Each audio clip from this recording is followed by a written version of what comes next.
The Biden campaign rolls into Kenosha. The American Psychological Association condemns capitalism and American institutions. And The Atlantic alleges that Trump mocked dead American soldiers. I'm Ben Shapiro. This is The Ben Shapiro Show.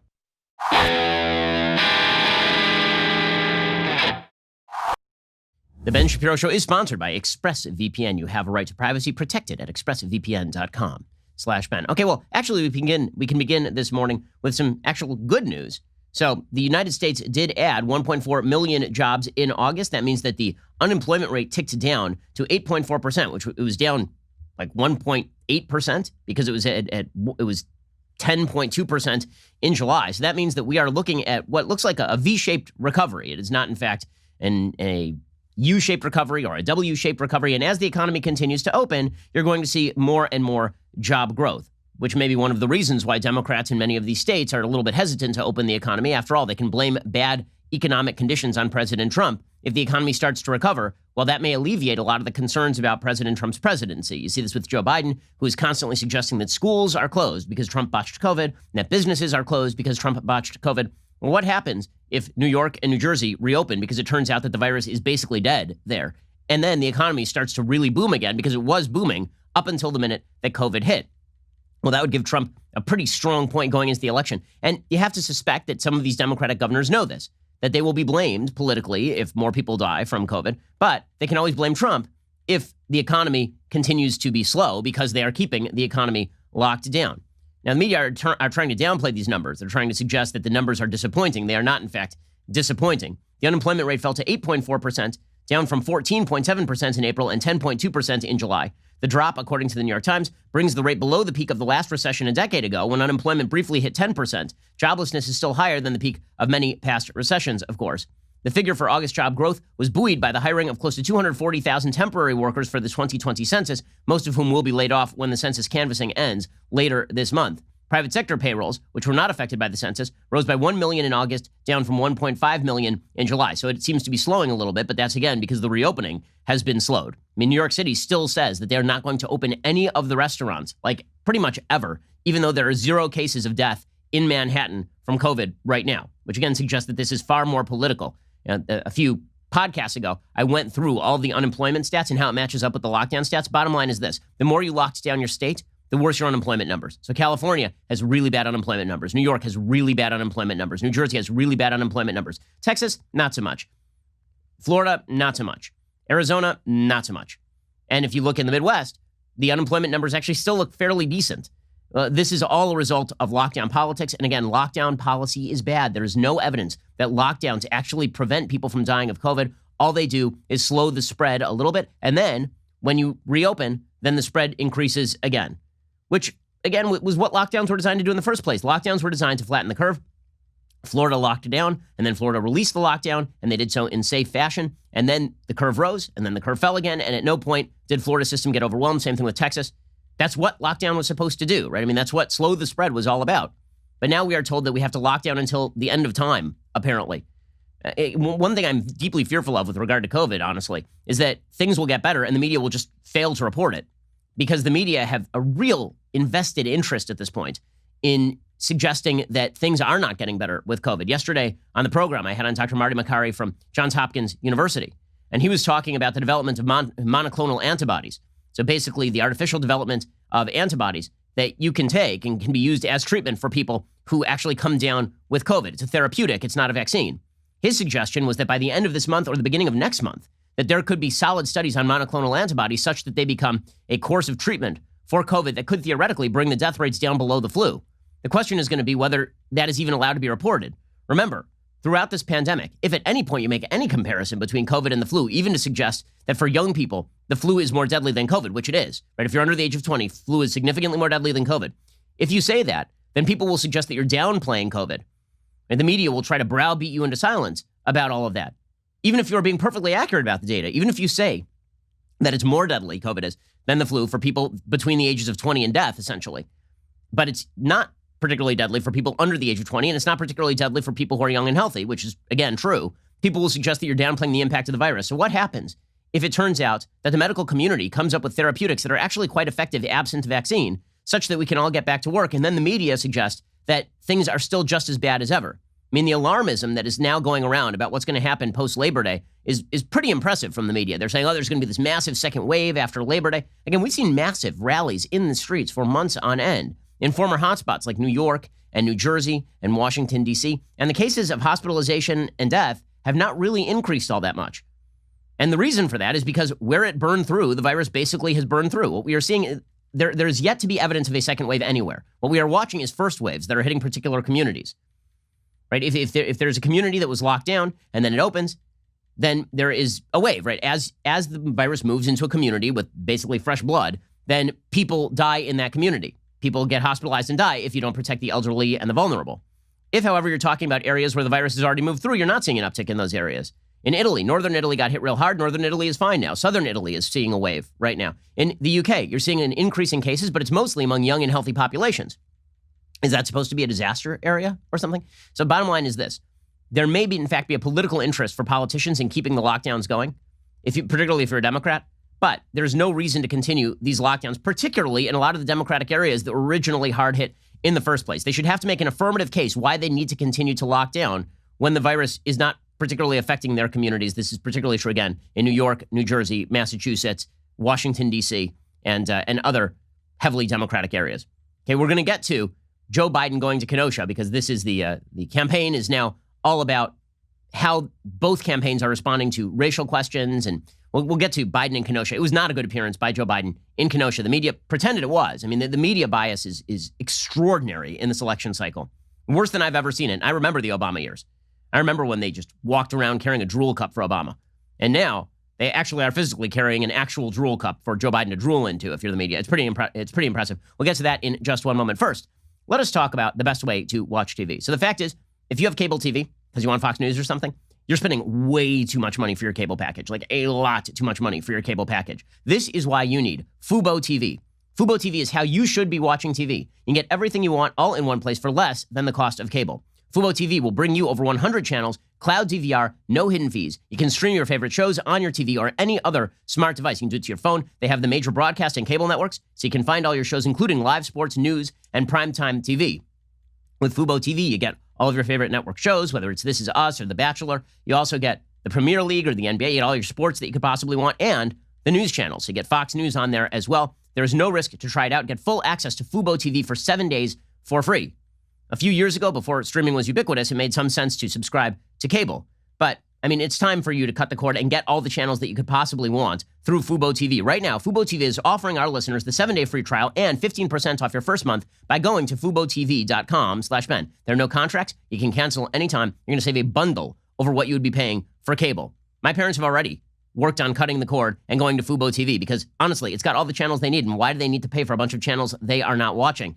Instead, they've got Fubo TV. Go to FuboTV.com/Ben for 15% off your first month and a free trial. That is FuboTV.com/Ben. Once more, FuboTV.com/Ben. FuboTV.com/Ben. Go check it out right now. Okay, so meanwhile, Joe Biden heads over to Kenosha. If the Biden campaign is deprived of the COVID talking point, if it turns out that COVID wanes, if it turns out therapeutics are brought about, if it turns out that the number one issue on Americans' minds is not, in fact, COVID, and if it turns out that it may be the economy and the economy starts to boom again, then Biden's in real trouble, right? We are back to where we were back in February or March before the COVID pandemic hit and the lockdowns hit, in which case Trump was basically favored by nearly all the betting markets to win re-election. And that means that Joe Biden has to find an alternative case. And the alternative case is that Trump is a very bad, mean man who can't unify the country. And that means that Joe Biden really does have to focus on the stuff he has not really wanted to focus on so much, namely the questions of race and racial unity. Like, he has said he wants to focus on that, but he really doesn't. Most of the Democratic platform, most of the DNC, was about Trump as a character. Most of it was about Trump not being a unifying figure, but mostly it was about how Trump had blown COVID. Because he couldn't really make the case on the economy. Hard to make the case it was Trump's fault the economy tanked after a global pandemic that, by the way, the U.S. responded to with more alacrity than nearly any other Western country. The United States experienced like a 10% GDP drop in Q2. That was better than virtually every other Western country. The only one that was even competitively close was Germany. So the United States actually handled that kind of well. I mean, like, as well as could possibly be imagined under the circumstances, given how hard the United States was hit by COVID in the first place. So that talking point may be deprived of Joe Biden. He may not have the economic talking point. He may not even have the COVID talking point because, again, the fact of the matter is this thing has wiped through most of the populated areas of the United States. Now you're starting to see the uptick in places like Iowa and South Dakota, which is what you would expect. Again, untouched areas will eventually be touched. I mean, even New Zealand, which is an island in the middle of nowhere with 7 people and 2,000 sheep, even that place has been hit again. Okay, so that means that Joe Biden has to focus in on the I'm a unifying light bringer. And that's a hard pitch. It's a hard pitch mainly because he was part of an administration that was quite divisive. If you look at the racial numbers, in 2008, Americans were very hopeful about race relations in the United States. By the time Donald Trump took office in 2017, Americans were really not particularly hopeful about race relations in the United States. That did not have to do with Trump. That had to do with Barack Obama being an incredibly polarizing president after basically pledging that he was going to be the great racial unifier in the United States, right? No red states, no blue states, just the United States, no black Americans, no white Americans, just Americans, right? The basic idea of the Obama candidacy was not the idea of the Obama presidency, and Joe Biden was complicit in that. In 2012, he was campaigning on Mitt Romney, the most milquetoast candidate of all time in all of human history, being somebody who wanted to put you all back in chains. So let's not pretend that Joe Biden's racial game playing is restricted to Donald Trump. It is not. So now Joe Biden is trying to revivify the race relations card against Donald Trump. And that means that he started off yesterday, put out this ad that I commented upon, because the ad is particularly egregious. It promotes an extraordinarily untrue and also negative message for black Americans. Here was Joe Biden's ad about race relations in the United States. Why in this nation do black Americans wake up knowing that they could lose their life in the course of just living their life? Part of the point of freedom is to be free from brutality, from injustice, from racism, and all of its manifestations. We have to let people know that we not only understand their struggle, but they understand the fact they deserve to be treated with dignity. They gotta know. The key to this ad is the first line that Joe Biden says, right? So Joe Biden says, why in this nation do black Americans wake up knowing they could lose their life in the course of just living their life? That is an insane contention. I mean, fully crazy. There is no evidence that is the case. There are 42 million black Americans, 42 million of them. The median household income for black Americans is about $41,000 a year. The average household income, which is different than the median because it's skewed upward by high incomes like Beyonce and Jay-Z, for example, that's $58,000 a year. The basic concept that black Americans wake up in the United States fearing for their lives every day is nuts. So first of all, I don't see the poll data on that black Americans wake up every day thinking they're going to get shot and killed. And if they do think that, then that is not true. So there are two questions to be asked. One, do black Americans think that? And two, is there any justification for them thinking that? First of all, I don't see tons of evidence that every black American, 42 million of them, wake up in deadly fear of being black in the United States every day. I do see a media narrative that promulgates this. I do see prominent people from black and white saying this kind of stuff. But that raises the second question, is that feeling justified? And the answer is an obvious no. Obviously, black Americans should not wake up in the United States feeling that they are on the verge of murder. 42 million of them? That is crazy. I mean, that's nuts. Okay, that is an unjustifiable feeling. It is an unjustifiable feeling. If Jews, who are the number one targeted group in the United States in terms of hate crimes, say that they wake up every morning in fear that they are going to be victimized in the United States because the United States is systemically anti-Semitic, that would be a crazy, crazy thing to say. Because again, even though Jews are the most victimized subgroup in the United States by hate crimes, the United States is an extraordinarily friendly country to Jews. It's an extraordinarily friendly country to Jews. And let's be straight about this. If there were an ad cut by the Trump campaign saying Jews wake up every morning in the United States afraid of the predations of anti-Semites, and then it had like Ilhan Omar and Rashida Tlaib and all of this, then the media fact checkers would be like, okay, number one, do Jews actually feel that way? And two, would Jews be justified in feeling that way, given the fact that Jews have an incredibly high level of education and they are a very wealthy subgroup, and the fact that very few Jews are murdered? Okay, here are the actual stats on murder in the United States. Right, again, Joe Biden suggested that black Americans wake up knowing they could lose their life in the course of just living their life, right? This is Joe Biden's contention. As of 2013, according to Reuters, if you're a black person, your chances of being killed by anyone, right? This is not just cops. Your chance of being killed by anyone. Again, vast majority of black people who are killed by other black people. The vast majority of white people who are killed by other white people. Intra-group murder is the most common cause of murder. Inter-group murder is actually fairly uncommon. If you're a black person, your chances of being killed by anyone as of 2013 were 62 per million, right? 6 per 100,000.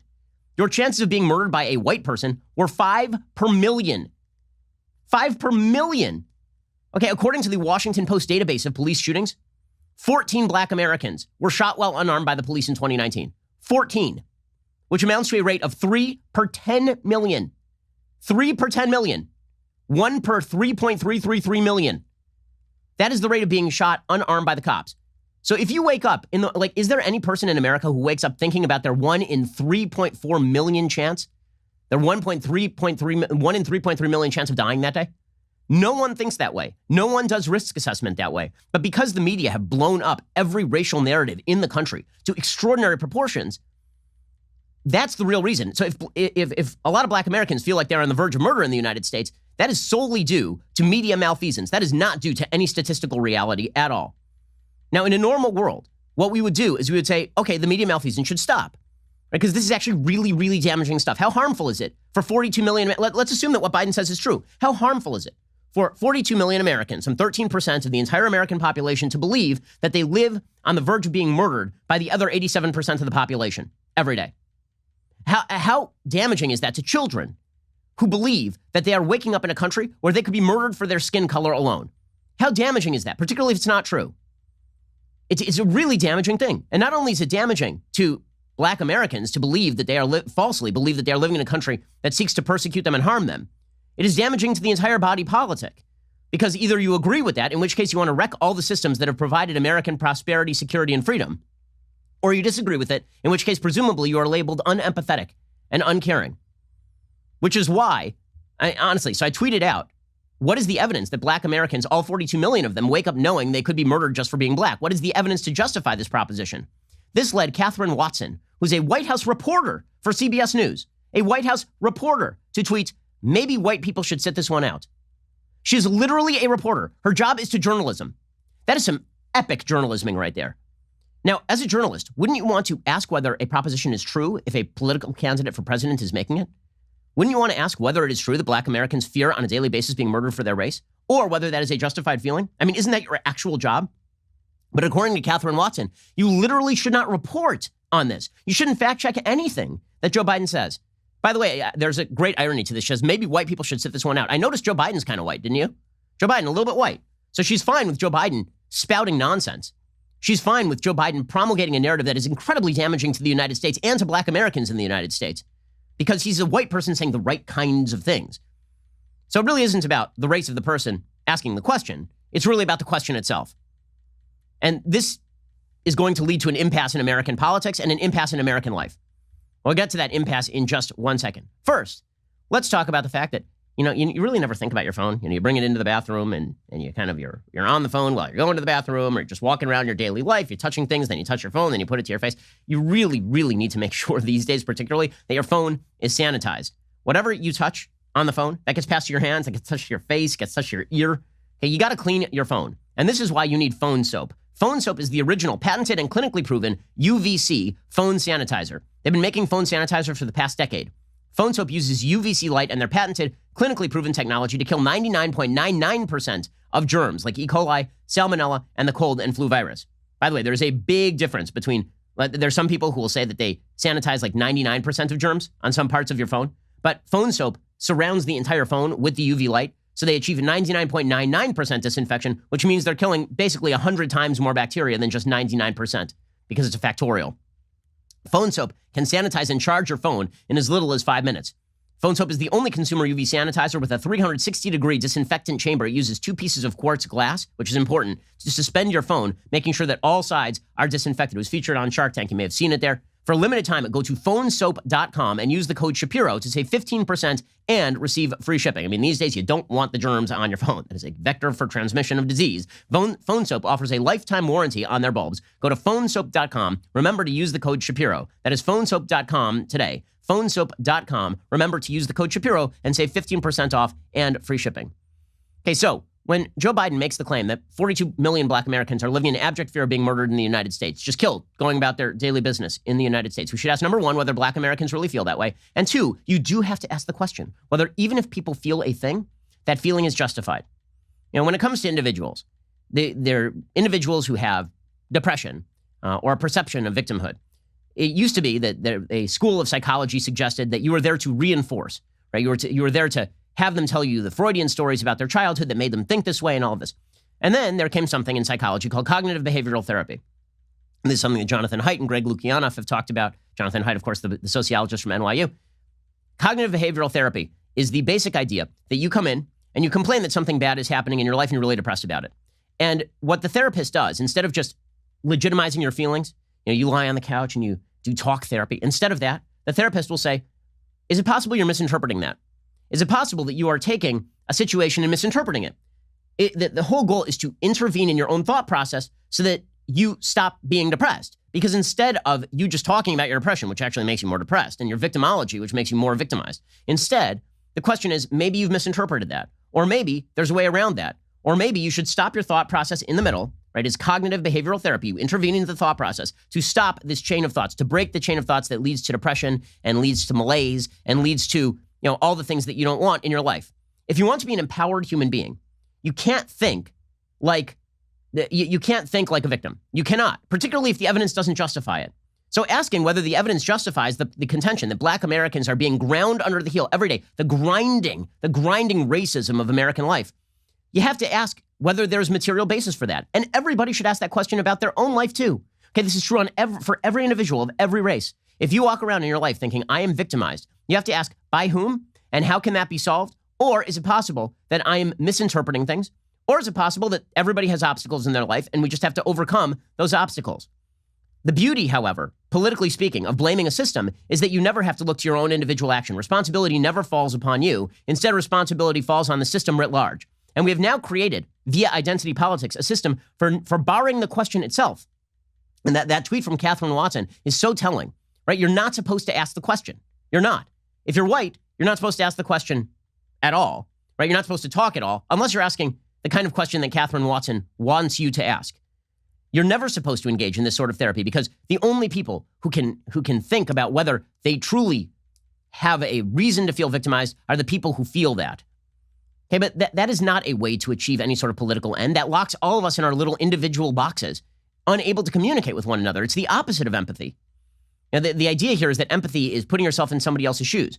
But if you were to put yourself in somebody else's shoes, you would have to think, okay, well, do they feel justified in this feeling? And if so, how do they make their life better? You wouldn't just sit there and wallow in whatever it is that you are feeling under any circumstances, right? That is not empathetic. That doesn't solve any problems. But the goal is not to solve the problem, of course. The goal is specifically to suggest that the system is broken and therefore just give Joe Biden power and everything will be all better. And Americans fall for this. I saw a poll yesterday that suggested that Americans' trust in government is now at all-time lows. Only 10% of Americans trust the government. And I asked a pretty simple question. So why do you keep giving power to it? All of you, right, left, center, why do you keep giving more power to government if you don't trust the government? And the answer is that everybody seems to have bought into the idea that only the politicians can solve. The systems are broken. It is not decisions that are up to us. It's not the stuff we do in our everyday lives that matters. It is the systems that are broken, and therefore it requires quote-unquote systemic solutions implemented by the top. That is a fool's errand. You are not going to get what you want from Joe Biden. You are not going to get what you want from Donald Trump. It is not only they can fix, only you can fix. Only you can fix. Most of the problems in your life are solvable by you. And if they are not solvable by you, if somebody is actively discriminating against you, that is illegal, and we should all fight that. If somebody is engaging in actual illegal activity, we should spot that. But instead, we have decided on a narrative whereby you suggest that wide swaths of people have feelings, and then you can't fact check the justification for those feelings because if you do, you are therefore uncaring. When precisely the opposite is true. Allowing people to be stuck in an unjustified feeling does not help them. It does not make them better. It does not make their lives better. And a media that actively promulgates feelings that are unjustified is doing something wrong, is doing something bad for the country, and doing something bad for individuals. And that's exactly what Joe Biden and the media are pursuing. It's really not good stuff. Okay, so as we'll talk about in a second, Joe Biden headed over to Kenosha, and he met with Jacob Blake's family and got on the phone with Jacob Blake. This is insane to me. I'll explain to you why this is insane to me in just 1 second. First, let's talk about the fact that things are unsettled right now, to say the least. Gun sales are at an all-time high. There's a reason for that. People are feeling rather unprotected, and that is because there has, in fact, been a major uptick in crime in most major American cities. And you look on the TV, and then you see that Kenosha is burning, and you think to yourself, I don't really have a lot of trust that the authorities are always going to be able to protect me. But it's more than just owning a gun. You got to know how to use it. It is very important for you as a law-abiding American to be able to protect yourself and protect your rights, but you also have to know what you can legally do with a gun. You need the proper education, industry-leading training to ensure your skills are sharp when faced with danger, and the nation's best legal protection should you, God forbid, find yourself lost in the aftermath of a self-defense incident. This is why you need my friends at the U.S. Concealed Carry Association, the USCCA. Get started today by texting GUN to 87222. You'll receive the complete concealed carry and family defense guide for free. In this guide, you'll learn how to detect attackers before they see you, how to survive a mass shooting, 7 firearm drills that could save your life, and much, much more. It's 164 pages and comes with a bonus audio version so you can listen whenever you want. Again, it's important for all responsible Americans to responsibly own firearms, and that means you need to know what you can do, what you can't do, and how to protect yourself.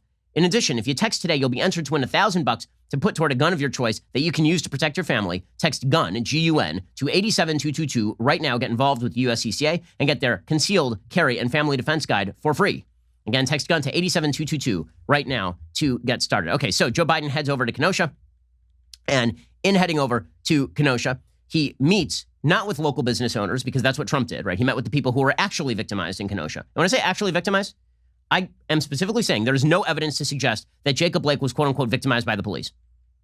Okay, the evidence does not suggest that. The evidence suggests that Jacob Blake, there was an open warrant for sexual assault and domestic abuse. The cops were called to the scene because Jacob Blake was allegedly digitally raping a woman with her child in the room. Okay, and she called the cops, and apparently he did this to her like every 6 months, according to her allegations. And the cops showed up, and then he resisted arrest.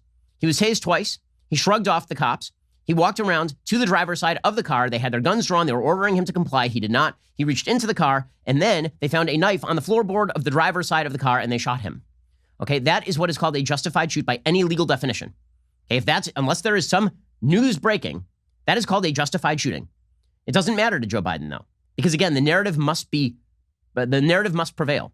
And the narrative is that black people are willy-nilly being murdered in the streets by police officers.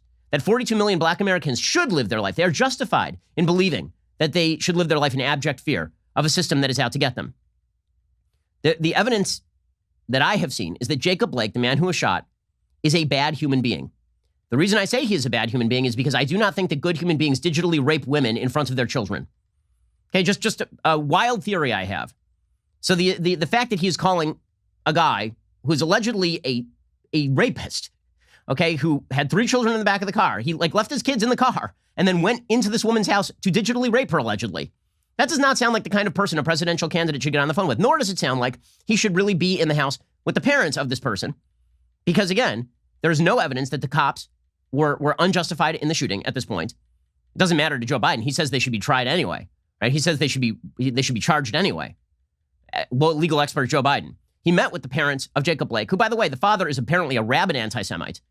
Posted just repeated anti-Semitism in the Democratic Party is no biggie. So we all understand that, right? The guy posted allegiance to Louis Farrakhan, and he was posting all sorts of stuff about how the Jews control the world and all this kind of stuff. Really seems like a charming family. Joe Biden met with them, did not meet with business owners. And he spoke with Jacob Blake by phone for 15 minutes. And Biden said he talked about how nothing was going to defeat him. How whether he walked again or not, he was not going to give up. Not going to give up on what exactly? Nobody wants people not to be able to walk. This guy is going to go to jail. Okay, he's going to go to jail, and he should go to jail if he committed the crimes which have been alleged against him. Okay, so this in and of itself demonstrates that the facts do not match the narrative, but the narrative matters most of all. Okay, so Joe Biden then goes to a church, and his visit to Kenosha, not only was it, bad on the messaging front, but also he just looked terrible because he heads out to Kenosha, and it reinforces all of the rumors about his health. It reinforces the fact that he does not look like he is strong out there. First, he suggests that it is the first chance in a generation to cut a slice off institutional racism. Again, these words mean nothing.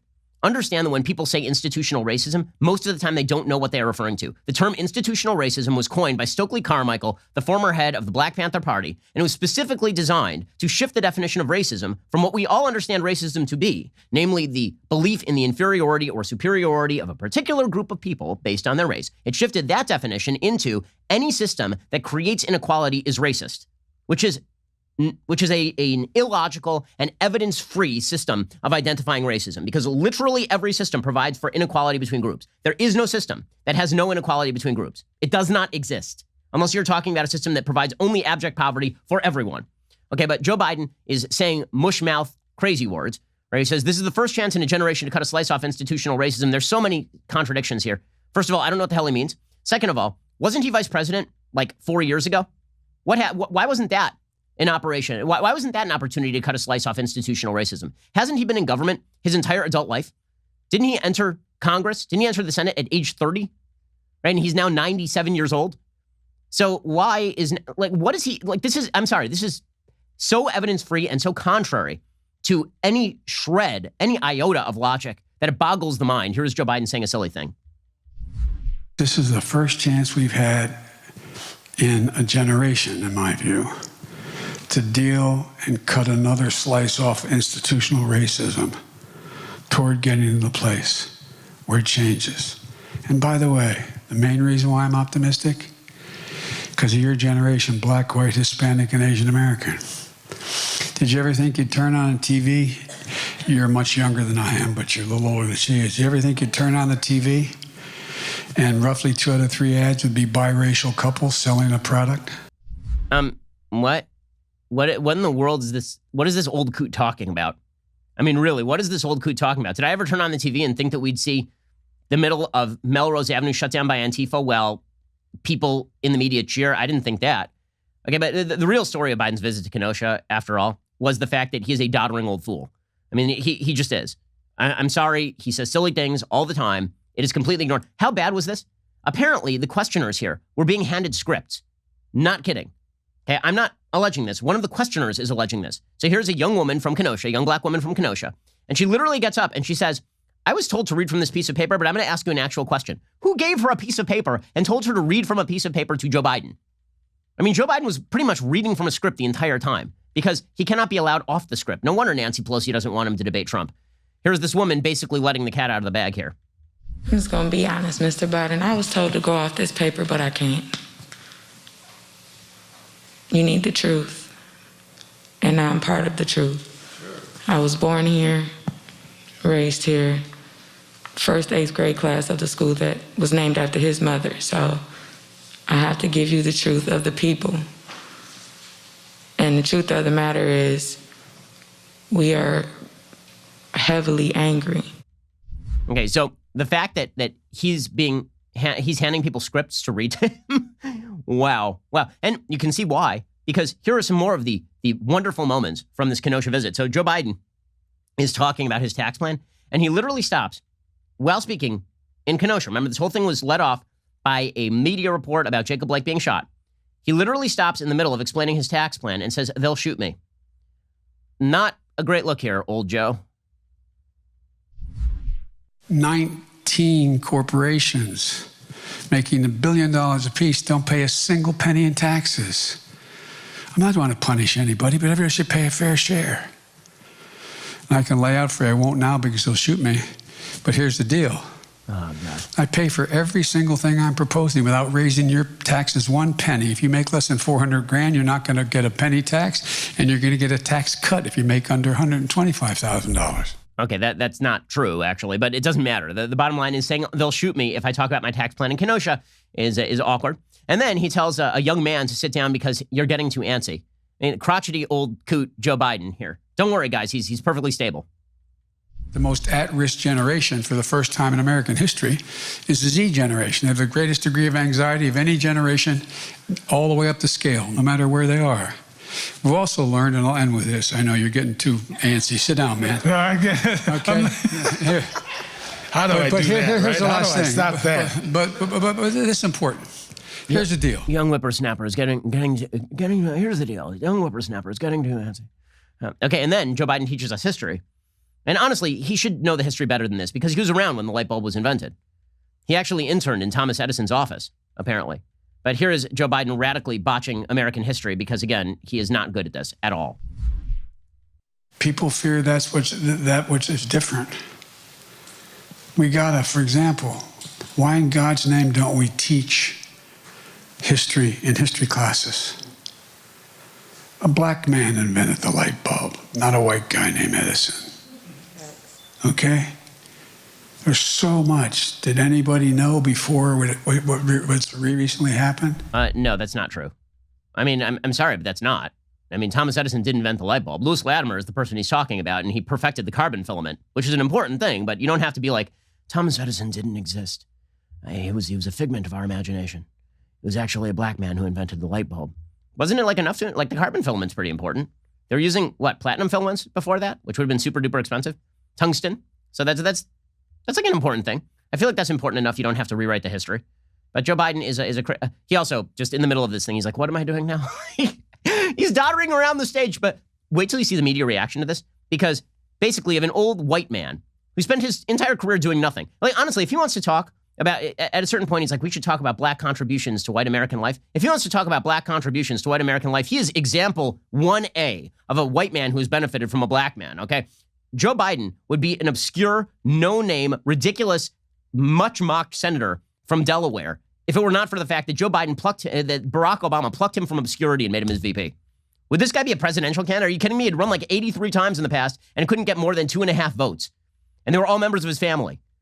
Right? Here was Joe Biden literally asking what is going on around him in Kenosha. Easy, even easier, fabulous. I love that. Am I doing it? So you both will just turn around and then we're good. Yeah, you just stay right here. We're gonna have everyone turn around in the queue. And then, yes, sir. What am I doing? This is elder abuse at this point. Okay, wait until you hear the media drooling all over this. The media have just become the public relations wing of the Democratic Party because their reaction to this really pretty bad Kenosha visit is astonishing. Astonishing. And it continues to promulgate the dual narratives that Joe Biden is good at this. And second, that black Americans ought to be living in fear of their lives. All 42 million of them ought to be living in fear of their lives because of the predations of white America. We'll get to more of this in just 1 second. First, let's talk about the fact that there are 1,000 reasons why you'd want to protect your home right now. Here in LA, we have a bit of a crime spree going on where people go to people's mailboxes and they just steal packages right out of the mailbox. Well, if you got Ring, you can tell exactly who is doing that, and you can hand the information over to the cops. I have several friends who have done this because they have Ring devices. I can tell who's ringing my doorbell, even if I'm not at home, which is important because sometimes people ring the doorbell before they rob the joint because they're casing the place. Hey, with Ring, I can also keep track of my kids. So I have Ring cameras all over my house, and that means that my kids, who are basically small suicide machines, they just run around trying to kill themselves because they're all under the age of 7. I can keep track of them from my phone wherever I am. Whatever you call home, Ring has everything you need to protect it. See and speak to whoever is at your door from anywhere with video doorbells. Keep an eye on every corner of your house with easy-to-install indoor and outdoor cams. Protect your whole home with Ring Alarm, a powerful, affordable, whole home security system you can easily install yourself. And I use Ring all the time at my house, like literally all the time. Because in my kitchen, I have a device. I have like a TV screen that hooks up to all my Ring cameras. Get a special offer on the Ring Welcome Kit at ring.com/Ben. It comes with that Ring Video Doorbell 3 and the Chime Pro. That is the perfect way to start your Ring experience. Plus, free 2-day shipping. Go to ring.com/Ben. That is ring.com/Ben. Go check them out right now. Ring.com/Ben. Alrighty, it is that glorious time of the week when I give a shout out to a Daily Wire member. We have arrived. Today, it is Rob Valenti on Instagram who understands proper pet care during a pandemic. That is a cute dog. My goodness. In the pic, a smart little pup is relaxing next to the world's most elite beverage vessel, and copies of my books, The Right Side of History and How to Destroy America in 3 Easy Steps. The caption reads, Izzy powering through the apparently endless lockdown with some COVID-19 home education while additionally sipping on delicious and nourishing tears. Hashtag Ben Shapiro, hashtag The Daily Wire. Good on you, Izzy. Got to stay sharp during these incredible, crazy lockdowns. That is a smart and cute dog. My goodness. Thanks for the picture, Rob. Hope that you enjoyed the books as well as your dog. Also, exciting announcement. We're introducing a new upgraded experience. Daily Wire is now on Apple TV and Roku, so members can enjoy all of the visual magic of this podcast on your big screen, either live or on demand. Find the Daily Wire on Apple TV or Roku and download today. You do have to be an Insider member to watch live, so head on over to dailywire.com/Shapiro. Use code WATCH at checkout, and you'll get 15% off your membership purchase. The deal won't last long, so act fast if you want live shows on your big screen, plus the one-of-a-kind, highly coveted, much sought-after, often imitated, never duplicated leftist here's Tumblr. Ooh, ah. Again, that is dailywire.com/Shapiro to get 15% off with code WATCH and download the Daily Wire on your Apple TV and Roku today. Finally, another announcement for y'all.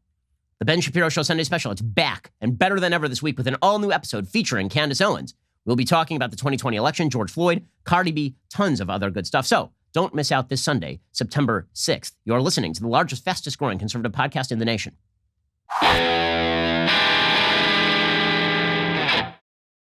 So the media reaction to Joe Biden's Kenosha visit was entirely predictable. The drool cups were out, not just for them, but also for Joe Biden, because they have to catch his drool. CNN's Brooke Baldwin, I don't know why if she's not getting paid by the Biden campaign, I don't know why not. It seems like she could earn a lucrative side salary simply by acknowledging that she's a propagandist. Listen to her reaction to Joe Biden doddering around in a church while apparently handing like scripted pieces of paper to people to ask him questions. Here's Brooke Baldwin going full Jay Carney. Never go full Jay Carney. Point by point on his notes, just questions, concerns from folks there who have been able to speak up about, their children and education and mental health and the prison system. But I want to go back just briefly. I mean, obviously he's there in the wake of the Jacob Blake shooting. He's met with the family today, and he was mentioning Charlottesville. And again, when Joe Biden announced he wanted to run for president, what did he say? He wants to fight for the soul of this nation, and that is precisely what he is trying to do in making his case to become the next president of the United States. Wow, that is precisely what he's doing. Wow. I mean, wow. She is so impressed. She is so impressed. And I never would have predicted that from a CNN anchor. Never would have predicted anything remotely like that. So Brooke Baldwin doing the heavy lifting there. Meanwhile, CNN had an entire panel lionizing Jacob Blake and Joe Biden. And then Jacob Blake's attorneys were attacking Donald Trump and William Barr. Nothing like having the attorneys for a man alleged of digitally raping a woman with her son in the room, appearing on TV to lionize Joe Biden. And CNN had an entire panel doing this. It was really, really solid stuff. By the way, the lawyer originally claimed, lest you forget, Benjamin Crump originally claimed that Jacob Blake was there on the scene in order to break up a fight between two women. He was a good Samaritan, and then he tried to walk away from the confrontation when he was senselessly shot by the cops. Not one element of that was true. Here is that bit of propaganda on CNN yesterday. What we've seen was, Vice President Biden show a great degree of empathy, and that also shares stories and challenges of medical challenges that he's personally had. And I thought that helped ease the burden a little bit to some degree for Jacob. What we heard from Vice President Biden is that he is very supportive of measures that allow police to better do their job. I think that Attorney General Barr's statements are very disturbing. And I think that type of rhetoric is divisive. And I think at a time where we really need to be united. What was divisive there? Okay, that guy's actually Blavory Lamar. Benjamin Crump was the person who took the photo that you see on the screen there. That's why I said Benjamin Crump. You can see the photo on the screen of Jacob Blake. Blavory Lamar, what exactly did Barr do that was so terrible? Barr said that systemic racism is not a problem in police departments across the country, which again is true. Okay, the evidence of systemic racism, meaning that the police are systemically racist, like out to get black people, it is not there. The evidence that is a widespread problem in American policing is not there. Are there cases of policemen who are racist? Sure. Are there cases of everybody in any industry being racist? Sure. Are police, widely and broadly speaking, racist and out to get black people? The answer, of course, is no. But this is the narrative promulgated by the media, right? Again, this all goes back to that centralized narrative that Democrats and the media have been pushing for now decades, which is that black people are being ground under the boot heel of American cruelty and racism. Now, that message immediately goes away as soon as Democrats are elected. But when Republicans are in office, then it immediately comes back again. What's so insulting about this is there was a point in time when this was true. For, in fact, a huge swath of American history, this was true. It is not true in 2020. It has not been true for quite a while. Nonetheless, here was MSNBC's Eddie Glaude yesterday saying that if you say the phrase law and order, that's bad. Because if you say law and order, that's shifting the blame from police brutality to how black people respond to police brutality. Well, hold up.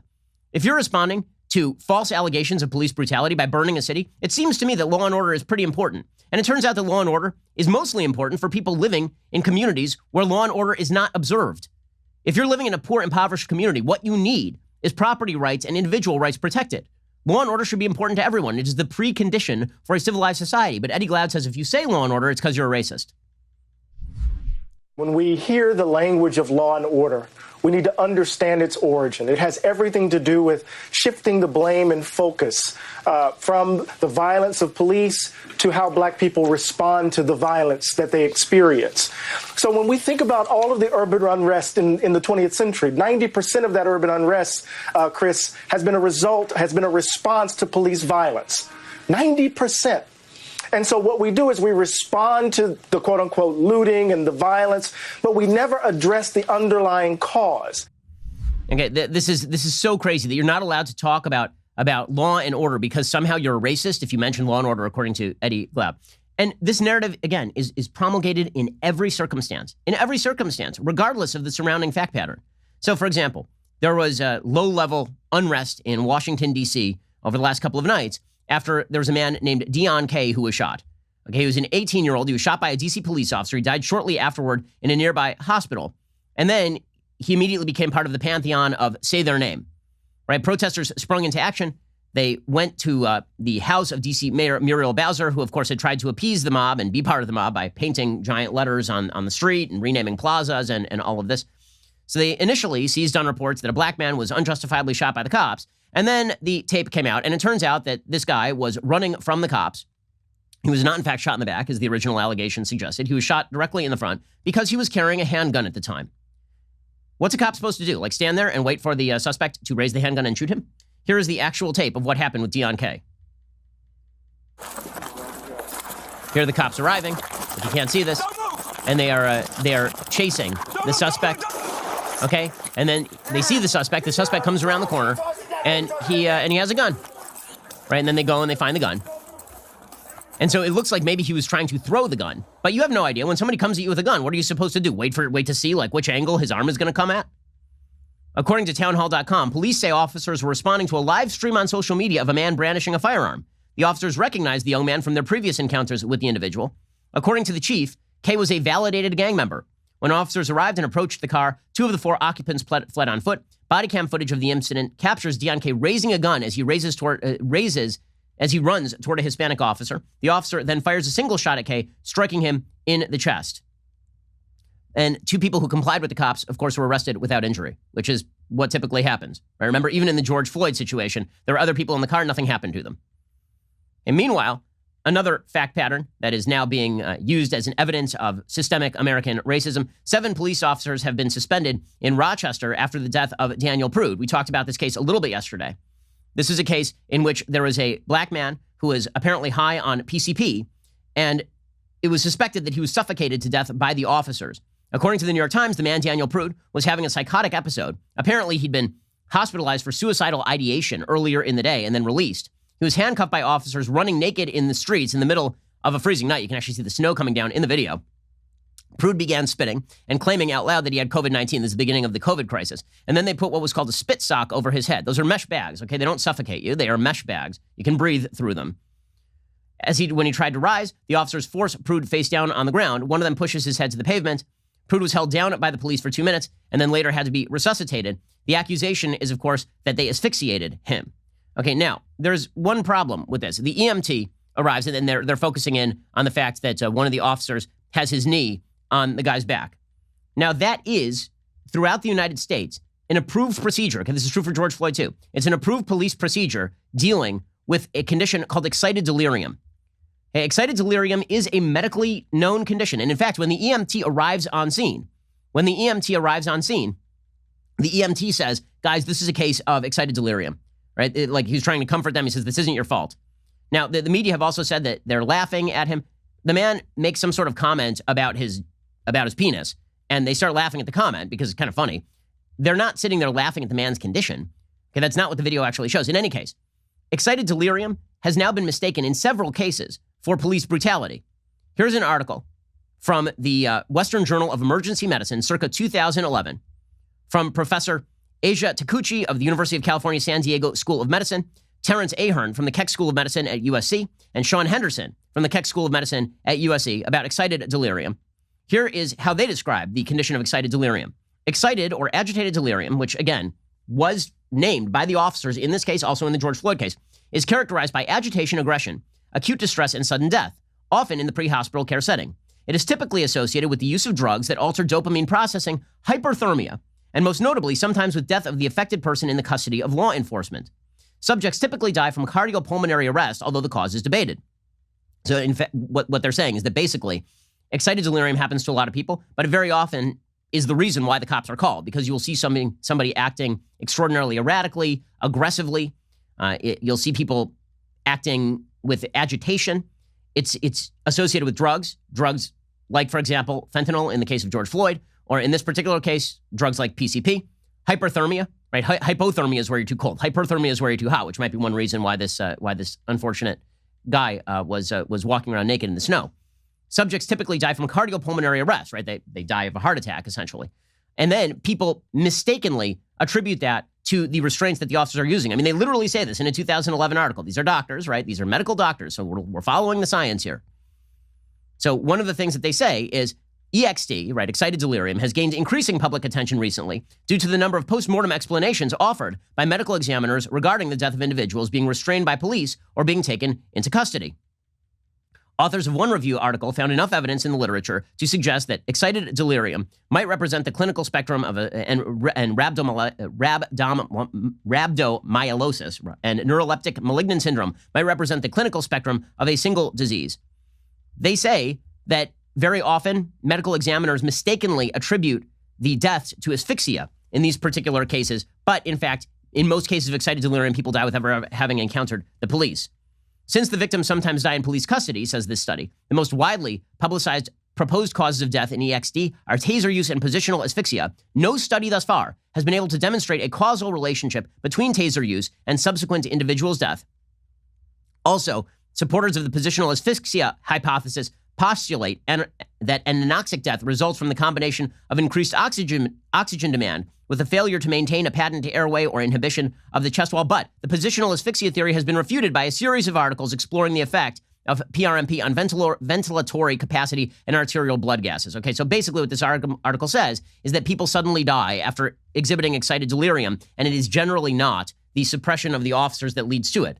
But one of the reasons why this is an approved use of force, putting your knee on somebody's back or on the back of somebody's neck, as long as you're not actually cracking their sternum or something, is because people get very aggressive and they get very erratic when they have excited delirium. This has been treated by everybody as another example of unwarranted police brutality. And if you know nothing about excited delirium, that's what it looks like. But the media don't even bother to report on excited delirium, which is in fact what the EMC said it was arriving on scene. So again, the narrative matters more than anything else. Speaking of the narrative mattering more than anything else, yesterday, the suspect in Portland was fatally shot by U.S. Marshals. So the media, again, they have an agenda to pursue. And the agenda to pursue is that the violence in America's major cities is not, in fact, caused by Antifa or BLM supporters. It is caused by right-wingers. So yesterday, the suspect in the fatal shooting of a right-wing supporter in Portland was shot and killed by a U.S. Marshals task force near Lacey on Thursday evening. The shooter is 48-year-old Michael Forrest Reinl. He was the suspect.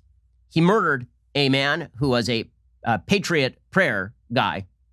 There was a warrant out for Reinl's arrest earlier on Thursday.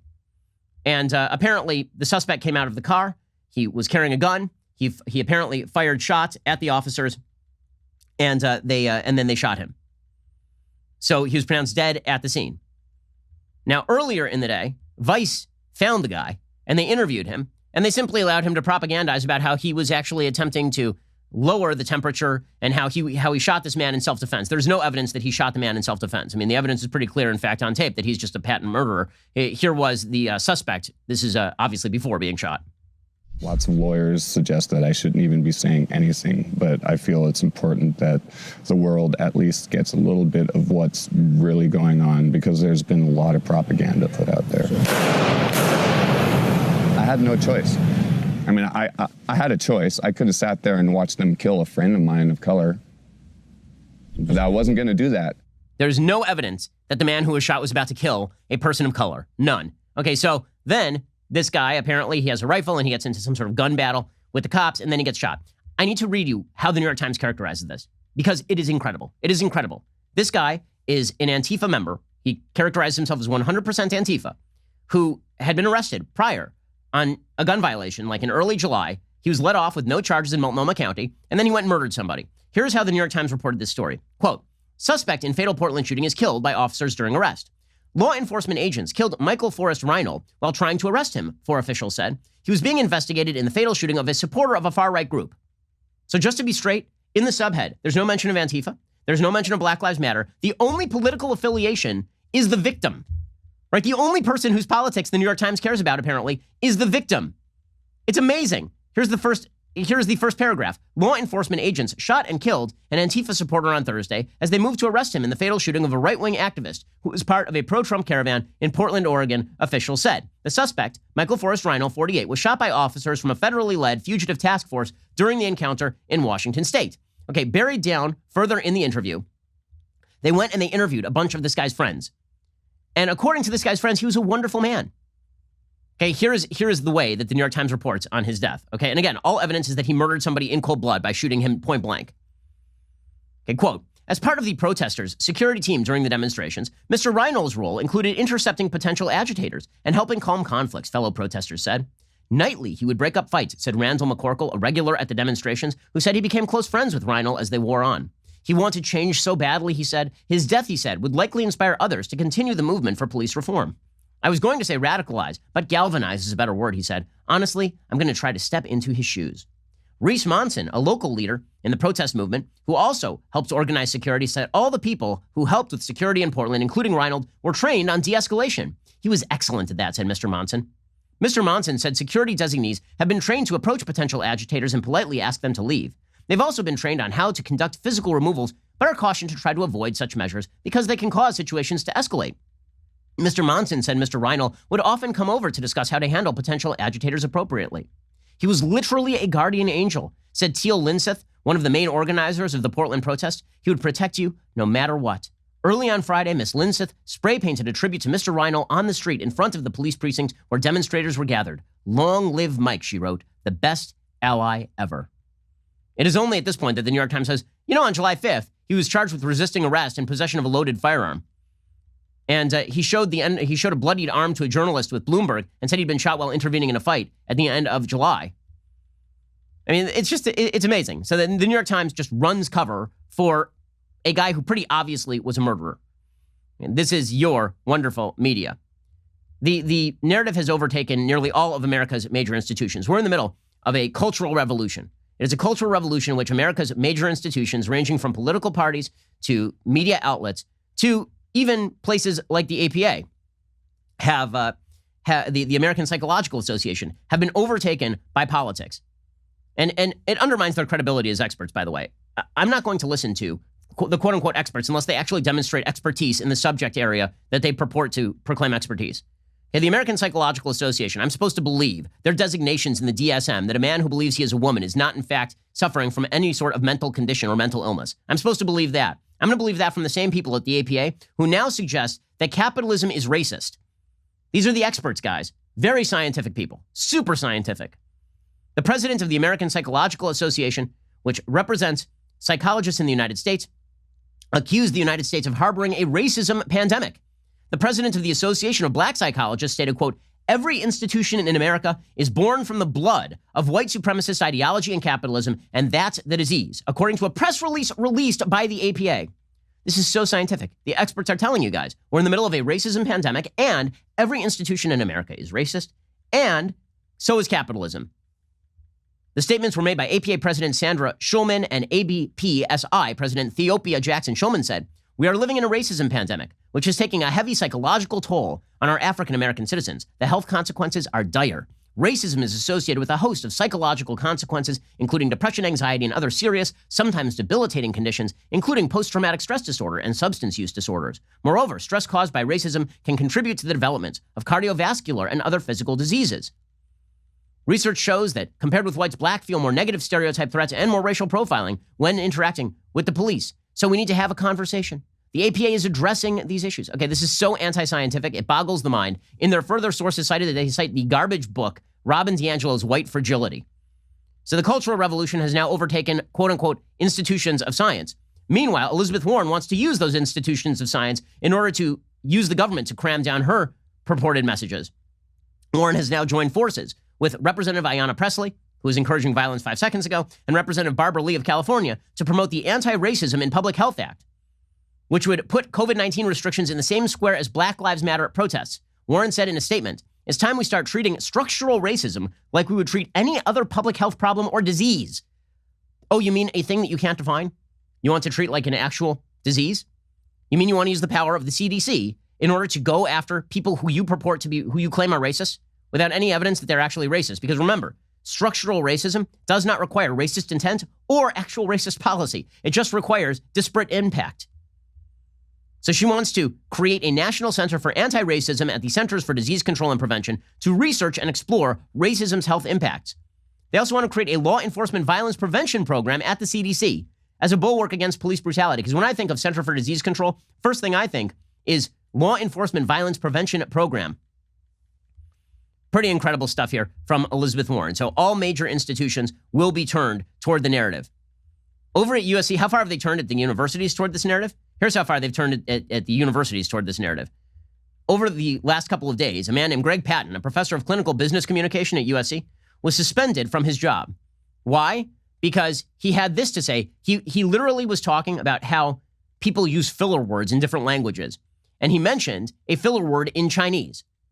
Okay, and here is what he had to say. This got him suspended and investigated by the University of Southern California when people claimed they were offended by a word in Chinese that sounds like a slur in English but has nothing to do with that slur. If you have a lot of ers, and this is culturally specific, so based on your native language, like in China, the common word is that. So in China, it might be nega. So there's different words that you'll hear in different countries, but they're vocal disfluencies. It's saying that, He was suspended for this. USC is now offering supportive measures to any student, faculty, or staff member who requests assistance. The school is, quote, committed to building a culture of respect and dignity where all members of our community can feel safe, supported, and can thrive. Our institutions are completely broken, completely and utterly broken. All points of commonality have been lost. And you can tell where people believe the poles of power are in American society right now and the direction American society is moving. We have another Rachel Dolezal case. So there is a woman who is at George Washington University. She's an associate professor in African history. Her name is Jessica Krug. She admitted Thursday she is actually a culture leech who is white. She wrote a life-shattering Medium post titled The Truth and Anti-Black Violence of My Lies. She's a self-proclaimed historian of politics, ideas, and cultural practices in Africa and the African diaspora. She said, for the better part of my adult life, every move I've made, every relationship I've formed has been rooted in the napalm toxic soil of lies. To an escalating degree over my adult life, I've eschewed my lived experience as a white Jewish child in suburban Kansas City under various assumed identities within a blackness that I had no right to claim. First, North African blackness, then U.S.-rooted blackness, then Caribbean-rooted Bronx blackness. I've built my life on a violent anti-black lie. I've lied in every breath I have taken. She's the author of the book Fugitive Modernities, Kisama and the Politics of Freedom, which interrogates the political practices and discourses through which those who fled from slavery and the violence of the slave trade in Angola forged coherent political communities outside of and in opposition to state politics. She says there is no parallel form of my adulthood connected to white people or a white community or an alternative white identity. I have lived this life fully, completely, with no exit plan or strategy. I have no identity outside of this. I have never developed one. So she doesn't really explain why she was why she has decided to reveal this. And now the actual answer is that she has decided to reveal this apparently because she was about to be outed about all of this. But again, we live in a society where, folks like Rachel Dolezal seek positions of power by masquerading as members of a particular race. And now you have this woman who is masquerading as a black woman in order to gain, presumably, power and prestige. That does say something about where we stand in American society today. There were not a lot of white people who were attempting to pass as black in a time of widespread American racism in the 1950s, 1960s, 1940s, 1930s. Okay, this is just another cultural hallmark of the fact that, in fact, black Americans are treated really well in the United States. Again, people don't tend to masquerade and take on the lived experiences of people who are the victims in a society. That is not something that they tend to do. In fact, throughout tragic periods of American history, black people, in many cases, were forced to try to masquerade as white people simply so they could be treated as equal human beings. Right? The fact that you now have people in academia, the Rachel Dolezals or this lady, who are trying to act black and pretend to be black in order to gain cultural prestige. I mean, this lady obviously has problems, and you don't want to use her as the case in point of what's going on in the United States. But again, it does have something to say on a broader level about where we stand in terms of race relations in the United States. Okay, now, I know that we're going a little long here, but I'd also be remiss if I did not comment on this story from The Atlantic that claims that President Trump said that Americans who died in war are losers and suckers. The reason that we have to talk about this, obviously, is this is becoming a major Democratic narrative. So Jeffrey Goldberg, who is just garbage. Jeffrey Goldberg is the editor of The Atlantic. He was just a mouthpiece for the Obama administration. He frequently just mouthed whatever Obama slogans Obama wanted him to mouth. He's terrible. I think Jeffrey Goldberg is awful in virtually every way, including the firing of Kevin Williamson, the conservative columnist. He hired him. He assured him he'd have a job. There was some blowback. He fired him because Jeffrey Goldberg is a coward. So now Jeffrey Goldberg has run a piece suggesting via 4 anonymous sources everything that the left would want to believe about President Trump. And so the headline at The Atlantic is Trump, Americans who died in war are losers and suckers. Quote, when President Donald Trump canceled a visit to the Ain Marne American cemetery near Paris in 2018, he blamed rain for the last-minute decision, saying the helicopter couldn't fly and that the Secret Service wouldn't drive him there. Neither claim was true. Trump rejected the idea of the visit because he feared his hair would become disheveled in the rain and because he did not believe it important to honor American war dead, according to 4 people with firsthand knowledge of the discussion that day. Now, here's the problem. There are on-the-record books about this particular incident, and there are emails specifically talking about the weather inside the administration, talking about the weather that day and why they had to cancel the event. But, reports Jeffrey Goldberg, in a conversation with senior staff members on the morning of the scheduled visit, Trump said, "Why should I go to that cemetery? It's filled with losers." In a separate conversation on the same trip, Trump referred to the more than 1,800 Marines who lost their lives at Belleau Wood, which is a World War I site, as suckers for getting killed. Belleau Wood is a consequential battle in American history. The ground on which it fought is venerated by the Marine Corps. America and its allies stopped the German advance toward Paris there in the spring of 1918, but Trump, on that same trip, asked aides, who are the good guys in this war? He also said he didn't understand why the United States would intervene on the side of the allies. There was no precedent in American politics for Trump's repeated expression of contempt for service members. And he talks about how he was mean to John McCain, of course, which, of course, we already know and was gross at the time.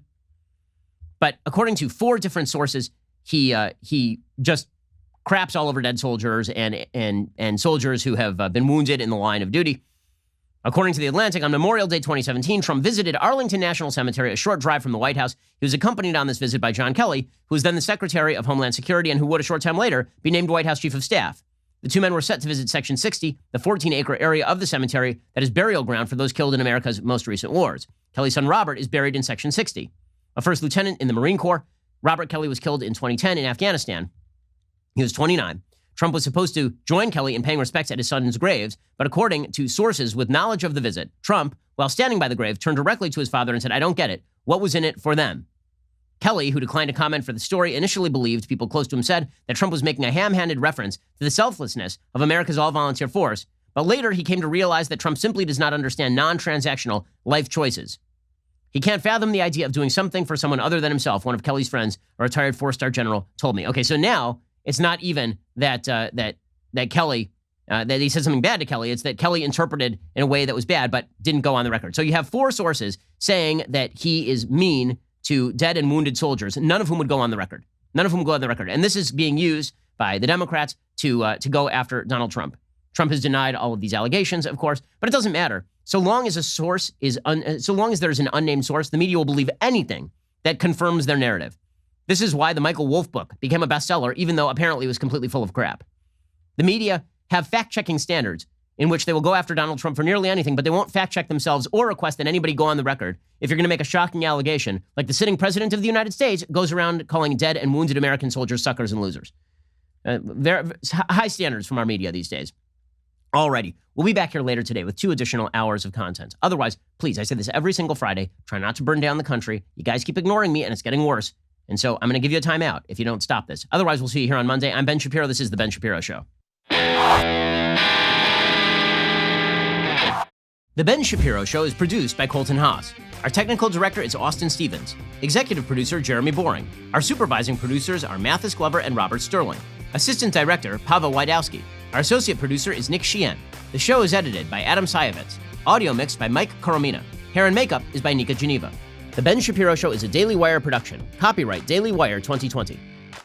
You know, the Matt Walsh Show, it's not just another show about politics. I think there are enough of those already out there. We talk about culture because culture drives politics and it drives everything else. So my main focuses are life, family, faith. Those are fundamental, and that's what this show is about. I hope you'll give it a listen.